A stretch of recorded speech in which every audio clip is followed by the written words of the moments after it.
Welcome to episode 29 of Shane Talks 99, July 16th, 1999.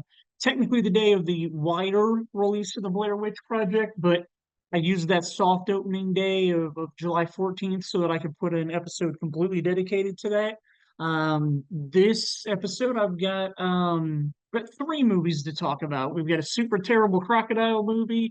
We've got one that's a great, amazing coming of age story about three boys in Los Angeles in the 80s.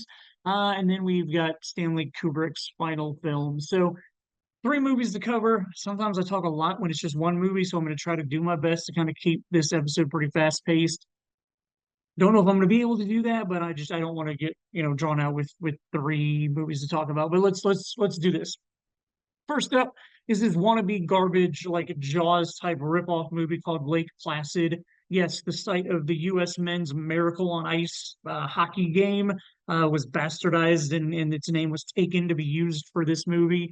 Um, After watching this movie the other day, I went and hung out with some friends of mine, and I was just like lamenting about this movie and complaining about it, talking about how much I hated it, only to find out that they both started quoting the movie and that they both like the movie. And I was just like really questioning our friendship at this moment. So apparently there are people out there who like Lake Placid. I am not one of them. Lake Placid has some of the worst chemistry I have ever seen between a lead actor and a lead actress, with Bridget Fonda and Bill Pullman just not clicking at all in any way, in any believable way of any kind. Like, it's terrible. The entire script is terrible. Everything about this movie is terrible. And like Pullman and Fonda were in singles together, like Cameron Crowe's singles they did together. And then, what would that have been, like 94 or 92? So like 7 years later, they're reunited in this movie and have no chemistry. It's just terrible. Like, just unbelievable that two great actors just can't flirt with each other at all in this movie. It's mind-blowingly bad. Um, Also in the cast, we've got Brendan Gleeson doing an American accent, one of the earliest things I remember seeing him in, and then Oliver Platt. These two characters just bicker and fight and go back and forth throughout the entire movie. And like literally halfway through my rewatch, I was just like, will you two just fuck each other and get this over with? Like, this is some insane repressed sexual tension that was written between these two male characters, and I just wanted them to fucking get it over with because I was tired of watching it. They just argue and bicker and fight like a married couple for two people that literally just met each other. It's miserable.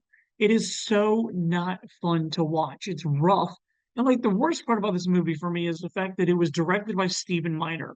And Stephen Miner, I actually really like the majority of his body of work.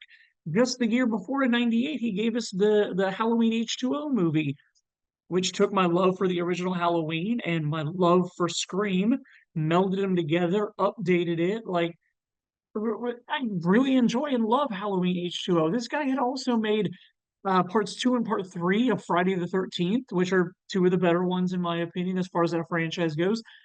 He did the first House movie, and not House, the TV series, the horror movie called House. He directed that.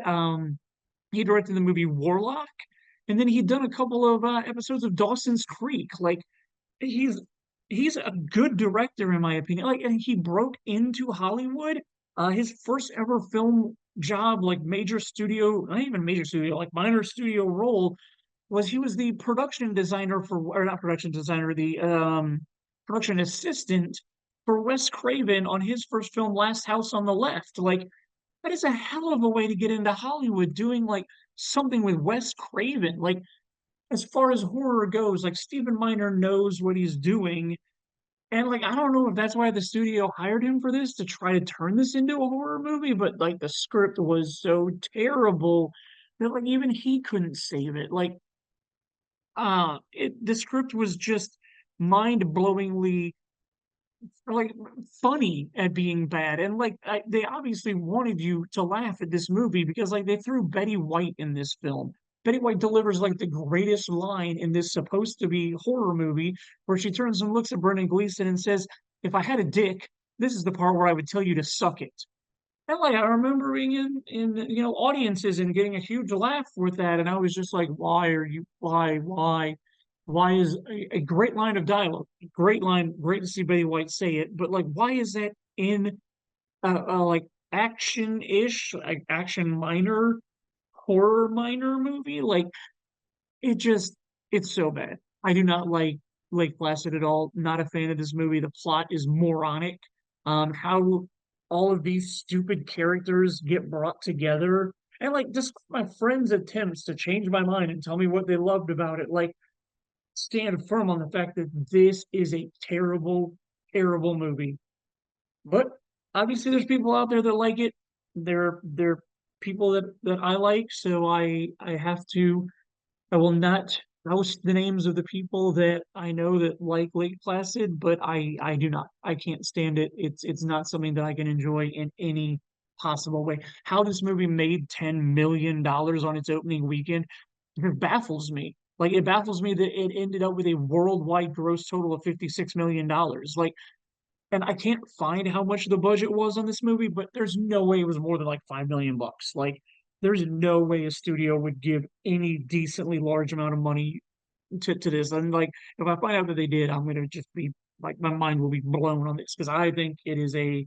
I can't say it's a box office flop, but I think it is, from like a movie going standpoint, a flop of a terrible piece of garbage. So I will say one positive thing about this movie. As bad as the plot is, I'll say two positive things. First positive thing, the scenery is beautiful. It is shot really well. The trees look beautiful, like the shots on the water with the woods in the background, like the camera work and what the cinematographer captured looks good. It's just a terrible plot, and anytime anybody's talking or anything's going on in the plot of the movie, it's just absolute garbage. But it does look good. The other good thing I can say about this movie is that Stan Winston Studios created a life-size working, moving, practical effect crocodile to use for this movie.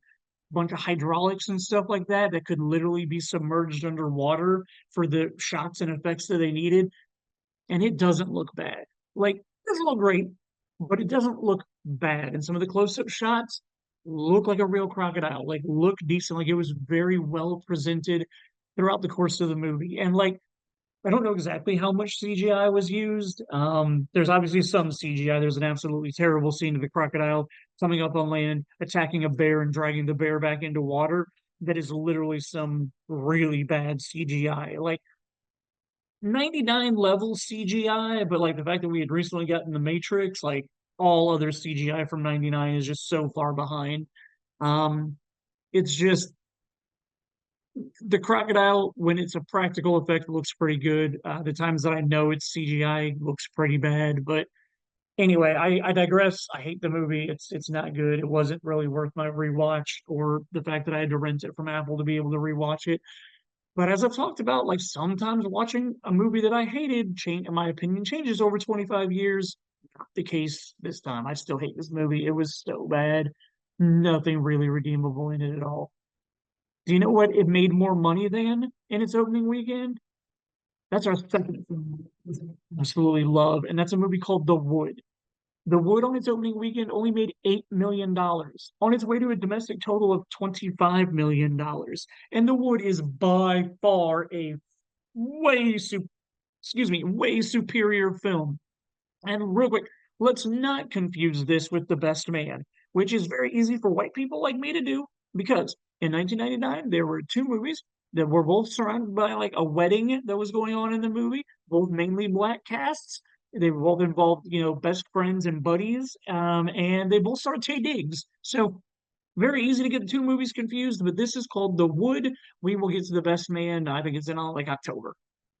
Um, and let's just address this, man. Tay Diggs is having a hell of a 1999.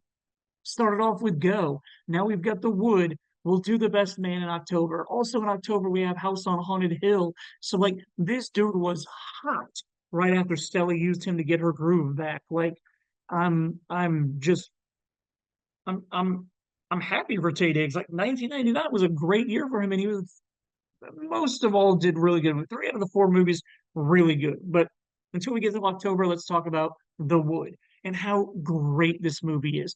Obviously, anybody that knows me, they know that my love for nonlinear storytelling, which is how this movie goes. You know, a bunch of guys in the present day. One of them is getting married. He ends up disappearing. He ends up going to his ex-girlfriend's house, which is where his two best men find him at. He's drunk off his ass, and just they kind of through reminiscing through flashbacks, we as the audience get to see them growing up in the 80s in Los Angeles, and then we get to see how their lives have been affected in the 90s. I love this movie. I really love like the naivety of children, of youth. It's on Paramount Plus if you want to watch it, which I highly recommend you watching. I was able to do my rewatch this week, and like I remember always liking this movie, but like it hits even harder now than I remember liking it back then. Like I really, really enjoyed rewatching it. The flashbacks are done really well. Just the way the story develops, and you see these guys and the evolution of their friendship. You see, them talking about girls and being interested in girls, and trying to get laid, and like all this stuff that was going on in like teenagers' minds. It's there, and like you feel it, and like it's about how they were always there for each other. It's about how they always have each other's backs. It's about becoming a man. It's about facing confrontation and taking responsibility for your actions. Like it's about love, the girl you got your eyes on. It's about like trying your hardest to pursue her, and what happens when you're doing that, how you become just friends. Like then like that door slightly being open years later in life where like they come across each other again at a wedding, and it's like, is there still some chemistry there between them? Like it's about finding love, it's about romance, it's about like you and your boys talk this up about trying to get laid, and then when you finally do have that moment, like you don't share that with your boys. Like you respect the girl enough to like keep that private between you two instead of like babbling about it to your boys. Like it's got everything that a coming of age story needs, and it's just done so well. And like,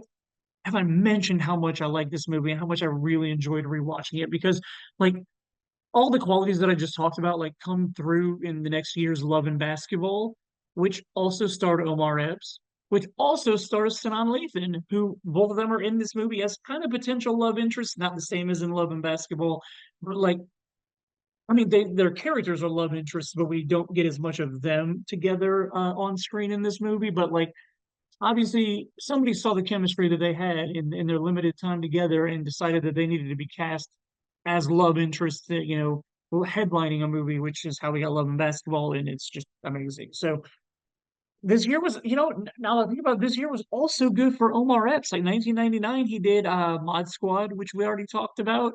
And then later this summer, I think in August, we're going to talk about In Too Deep with Omar and LL Cool J, which is literally one of my favorite like cop movies. Um, like, and I know like Training Day is like everybody's like big cop movie that they love as far as like this time period goes, but like Into Deep far superior to that for me. Like literally, like what Omar Epps does in that character going deep underground and how much he hates and loathes LL Cool J's character, but then also like is kind of like enamored by the lifestyle, and like it's called In Too Deep because that's an entire another episode chain. You don't need to go off about how much you love In Too Deep right now. We'll get to there. I'm pretty sure it's the end of August or whatever. Third friend is played by a dude named Richard T. Jones. Not a huge name, but he's a face you'd recognize. Um, he had like a decent run of movies in the 90s: Renaissance Man, Jury Duty, Kiss the Girls, Event Horizon. Like he had movies that you would recognize him from, despite like not being like the guy in these movies. So like I don't know any of the names of the kids that played like the younger versions of them, like the 80s versions of these three characters, but like the kids nailed it too. Like they were all really good and really, you know, did a great job in their roles. I should have looked them up to see if any of them went on to do anything. They didn't look familiar to me like they did, but like these kids nailed it in this movie. They did a great job. I cannot praise the acting or the directing enough because this was written and directed by Rick Fumiyawa. I'm sure I am butchering his name. There's a lot of vowels in there. I don't know how to pronounce, but Rick Famiyawa, maybe. Anyway, this dude is very selective about what he directs. I want to say this was his second, maybe. No, this was like his first film he did. because he's only done 5 movies, and I know he did. Yeah, I think this was the first movie that he did. Rick is now famous for more so TV work that he does. He executive produces the show called The Shy, and then he's done a couple of episodes and is very heavily involved with The Mandalorian, the Star Wars series. So, seen him on a couple of their behind the scenes documentaries and stuff like that. And it's just kind of cool to know that like 1999's The Wood is where he got his start at. If you haven't seen it, like I said, it's on Paramount Plus. Highly recommend it. It is such a great film to watch. It's fun, it's heartwarming, it's nostalgic for like the innocence of youth. Um, it's nostalgic for the 90s, it's nostalgic for the 80s. Like it does a really great job. Our last film to talk about is the biggest opening of the three of them. It was number one at the box office this weekend, and it is Stanley Kubrick's final film, Eyes Wide Shut, which had an opening weekend of $21 million, had a domestic total of 106, and then finally its worldwide total added another 52, $56 million to it to come up to $162 million total. Worldwide box office, and like those were decent numbers, back in the 90s. Not anything like wasn't a top 10 release of 99 or anything like that, but like 100 back then in the mid to late 90s, if you broke $100 million, you were pretty much considered a success.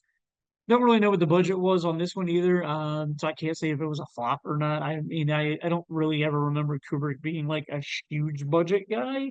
Maybe like big budget, but not anything. I mean, and like I don't know, you had Tom Cruise. I'm sure he had like a $20 million contract. I don't know. So don't know if it's considered a success or anything like that, but like I like the movie, but I don't love this movie. I wanted more from the movie, and even upon like a rewatch, like knowing what I was getting into, it's still just okay. Like I still haven't like found a love for it. I respect the movie. And I like what he was trying to do. I appreciate like what it does with its characters, and like it really dives deep into like the male psyche and like male paranoia and like male insecurities around his wife admitting that she has thought about sleeping with other men and that she at one point considered having an affair but didn't. And so like I really psychologically enjoy like watching Tom Cruise's character not handle that well.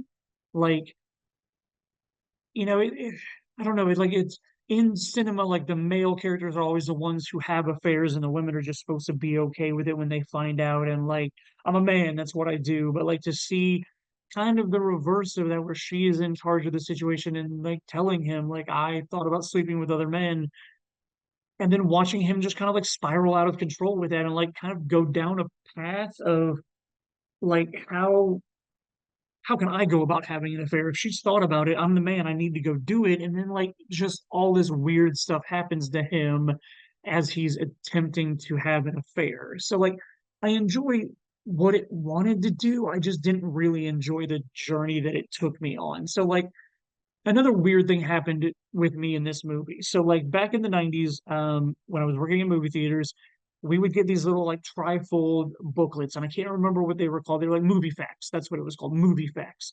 And it would have like trivia about movies, or it would have like, other random things about movies. But when you opened it up, the inside would be all like little 2 sentence blurbs about movies that were coming out that year, and we would get a new one every month, and it would take out the movies that had come out, and then it would have blurbs for new movies that were now there was room for in this thing. And I would memorize these every month that we got them because I wanted to know what movies were coming out and what's the plots of these movies, and like, oh, this is what this movie is about. And then if like anybody wanted to talk to me about it, I'd be like, oh, it's the movie that's about this. Like, and they were like little 2 sentence blurbs that I learned over time didn't always really explain what a movie was about. That's what happened with Eyes Wide Shut, because the blurb, and I'm going to paraphrase this because obviously I don't still have it and I don't remember exactly what it said. But what got me excited for the movie was the blurb said something along the lines of two sexual encounters and then come home to discuss them with each other. And I thought, like, that sounds like a pretty cool plot to a movie. Like, it's this married couple that's open enough with their relationship and sexuality to go sleep with other people and then come back and talk about the psychological experience of sleeping with other people. Like, that got me really interested in this movie. And then like trailers and like, articles started coming out about it, and like everything led me to believe that like that's what the plot of this movie is about. Like that's it, from reading those two sentences to everything I've seen in the trailer and everything, like I bet that's the plot to this movie. And then it wasn't like at all, like not even close. Like she tells him that she thought about having an affair. She mentally can't handle it. She goes to try to have an affair and like fails on multiple levels, but gets involved in this really seedy underbelly world. I'm pretty sure it's in New York City. I didn't pay enough attention on my rewatch to know that. But like, yeah, I'm pretty sure it's New York City. Um, but like when when I first watched this movie, and like obviously I was let down by it not being the plot that I thought it was, but like I still like was trying to give it a shot because like it was a very graphic sexual nature, which wasn't something that like I was used to seeing in American cinema. But like it wasn't even what was played in Europe. Like in Europe, they got a different version that in America the producers tamed it down and cut things down and made it essentially the most that they did was add a bunch of shadows during the orgy scene to cover breasts and to cover groins, both male and female. Um, Years later, I purchased the DVD. Well, not even years later. At whatever point in 1999 the movie came out, I purchased the DVD because it had the unrated version on it. I wanted to see it. Wasn't even really that great. Yes, there's more nudity in it, but it's nothing that changed the plot or affected anything. It didn't bring anything to the movie, in my opinion. But like anyway, like I really wonder if Kubrick had been alive, if he would have forced the producers to like release his version and either do it as an NC-17 or an unrated. If it was submitted to the MPAA, their fear was it was going to get an NC-17 rating. Um, then the other fear in the late 90s was a lot of studio or not studios, theater chains wouldn't release a movie if it was NC-17, and they wouldn't release a movie if it was unrated, which means you don't turn it into the MPAA. They don't rate your film because you know it's going to get an NC-17. And so then you put it out at art houses that don't care about it being unrated or being NC-17. Like, would Kubrick have held to that fact. Like when he made this movie and he made it knowing that like this is a European style movie, this is going to have all this nudity in it. Like would he have put his foot in the ground and said, "No, you're releasing my version, or we're not releasing it"? Like how would that have affected this movie? Like I don't know, and like that's just something I'm really always think about with this film. Like, and again, I don't think it makes it a better movie. I just wonder what it would have done for the release of the movie. This movie stars Tom Cruise and Nicole Kidman, which pretty much probably anybody who's alive knows that. In the first 5 minutes of the movie, we get to see full frontal nudity from Nicole Kidman, which, I mean, not something I was expecting. It happens very brief and quickly, but it is what it is. And like this was before, and like I'm pretty sure they were married because of the fact that this was before the whole Alejandro Amenabar situation with like the amazing film Abre los Ojos and the camera crow coming in and making it Vanilla Sky. And then in order to do that, Tom Cruise produced the others that Nicole Kidman was in, and that's his wife. And I think that was 2003 or four. So yeah, they definitely should have been married at this point in 1999, or on their way to be. Yeah, I'm pretty sure they were married by this point. But anyway, like that's all of that's a complete rant that just needs to be its own episode about how I don't like everything that played out with that. But anyway, that's back to the sexual content of this movie. Like I said, the psychology of this movie is really well done, and like getting in the mind of men and like they're childish, like I'm the man, like I should be able to satisfy my wife, like I can't satisfy her, maybe she doesn't satisfy me, like that adulterous road that he goes down, how he gets to the orgy, like him running across Serge Starobyatsky. I can't remember. The Russian guy from The Saints. I don't really know how to say his name. It's Russian and it's hard to say. Um, Coming across him and Lily Sobieski as his daughter, like that whole sexual situation is really bizarre and weird. Like it just, it's like Kubrick wanted to make a movie about a wife that makes the sexual comment and then the husband that goes down the darkest rabbit hole possible because of it. And like for that, like the movie does a good job, but like the secret society sex orgy sequence like was obviously a lot more appealing to me when I was younger and didn't do anything for me upon my rewatch of it. Like I've seen so much more graphic sexual content put in mainstream films and TV shows now than were ever even considered to be allowed back in 1999. So like while it was interesting to see it back then, like it just doesn't hold up. Like, you've got shows like Euphoria now that are like, all kinds of crazy nudity and stuff like that. So like the context of the world has changed and like it didn't really like change my viewing of the movie when I rewatch. Like my brain is just so decentralized to that kind of thing that like it's not shocking like it was back in 1999. So the film's weird. The film's interesting. Like I'm not gonna sit here and say it's terrible and don't watch it. Like it's psychologically an interesting movie that just feels longer than it should, kind of drags in my opinion, and doesn't really have a whole lot to offer aside from some breaking down the male psyche is essentially all this boils down to. So like the film looks pretty good. Like the darkness and the contrast with some light stuff is like haunting and eerie and creepy and like it looks good. But kind of like that was a good thing I said about Lake Placid. Like I can also say that about this movie. Like it was shot very well. Kubrick captured a lot of beautiful scenes. The music is pretty, done well for the movie, but like it's just it is what it is. Like I said, if it's something you're interested in and haven't seen it, it's worth your time. If it's not something you're interested in, it doesn't really have a whole lot to offer you. So no Wednesday release this week. Woo! There's been quite a few Wednesday releases this summer, and we've got a couple of more weeks of Wednesday releases coming up. But this weekend, or well, this next Tuesday, which is next weekend in 1999, we got another triple banger coming up. But I probably will only watch two out of the three movies because I'm not excited. I am excited about Drop Dead Gorgeous. I remember liking that movie a lot. I've seen it multiple times, so I'm excited to check that out again. It's been probably 20-ish years since I've seen it. I did not enjoy The Haunting when it came out, the Liam Neeson, Catherine Zeta-Jones movie. So I'm interested in revisiting that and seeing if I've changed my opinion on it. The third one I'm probably not going to watch is Inspector Gadget. Matthew Broderick. I remember nothing redeeming in this movie. If I do watch it, it'll just because I have it on while I'm doing something else. So two out of the three movies I will definitely make sure I try to check out by next week. And until then, thank you for listening to Shane Talks 99.